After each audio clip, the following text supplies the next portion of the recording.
যে মন্দিরটা আমরা দেখতে পাচ্ছি এখন, এটা রাধাকৃষ্ণ মন্দির। তো আমরা রাধাকৃষ্ণ মন্দিরের ভিতরে যাব। চলুন, সুন্দর একটা মন্দির।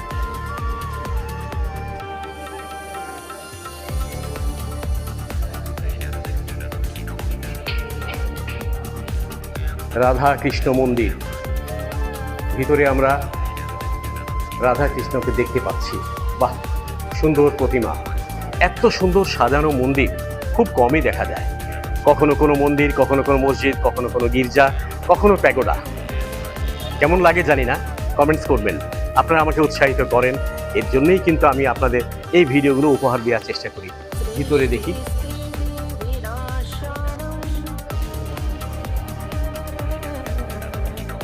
বেশ কিছু প্রতিমা এখানে দেখলাম। এখানে পুরোহিত যিনি ছিলেন, দাদা,